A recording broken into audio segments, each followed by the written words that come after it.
ang ating cute na First Lady, Lisa Marcos. Bakit nyo naman pinagtatawanan? Halos umabot po ng 70,000 na tumawa sa balitang yan. Grabe naman kayo sa ating cute na First Lady. Baka naman may magandang ginawa yan. O eto sa balita ngayon, ang sinabi po dito ng ating cute na First Lady, hindi kayo nag-iisa. Kita nyo sa picture, oh.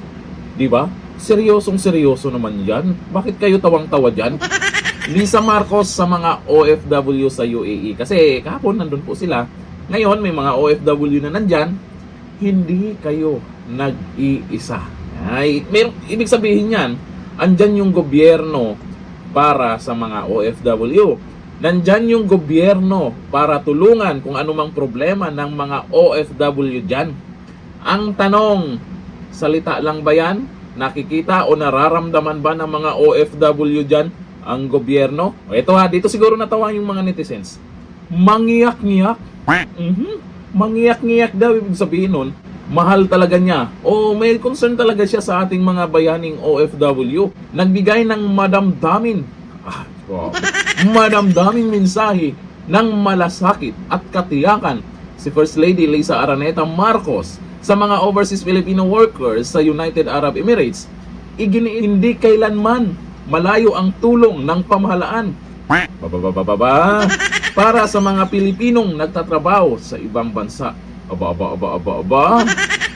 Ramdam ba? Ramdam ba ng mga OFW yan? Ramdam ba ng mga bayani nating OFW yan? Baka siguro yan yung dahilan kaya sila nagtatawanan. Baka yan yung dahilan kaya hindi nila ramdam yung sinasabing mangiyak-ngiyak. Mukhang seryoso naman siya. Mukhang okay naman. Bakit kayo tawang-tawa? O ito, basahin po natin yung mga komento ng mga netizens. Bakit sila tawang-tawa dyan? Ang sabi po ni Lina Rodriguez Namol, dumaan pa yan sa acting workshop. Ilang take kaya bago na perfect gumawa ng ganyang eksena? Seryoso naman siguro siya. Grabe naman kayo. O, sabi ni Eileen Lasio Yorpo, why lami? Ibig sabihin yan sa Tagalog, hindi daw masarap. Sabi ni Ariem Venezuela 5, yung parang nakakainis. May concern na nga sa mga OFW tapos nakakainis ka agad. Sabi ni Maki Bull, yung naiyak siya pero buong bansa natatawa. Yun nga eh, yung umabot ng halos 70,000 na tawa sa balitang yan. Eh malamang may mga OFW din na nag-react siguro ng ganyan. Kasi sa ibang balita din ay ganun din. Maraming natawa. Paalala, ang cute nating First Lady yan ha. Baka akalain nyo na si Auntie Claire yan. Eh si Auntie Claire naman, wala pang ginagawa, marami nang natawa.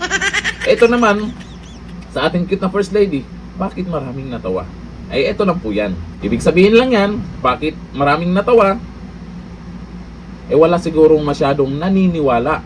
Dahil nakita po natin sa trust rating po ni Dunyor, siyempre may kasama na sa kanila yan. Pababa na yan, mga kakampi, mga kumampi kay Dunyor. Kasama siyempre sa ating cute na First Lady, ay maapektuhan din dyan sa performance po ng ating Pangulo. Ito nakikita po natin yung naging reaction ng mga netizens sa tawang yan. Malamang may mga OFW din dyan, hindi po sila naniniwala sa ganyang galawan. Mangyak-ngyak daw, di ba? O ikaw, ano ang naging reaction mo sa ating cute na First Lady? Dito na, thank you. Bye-bye.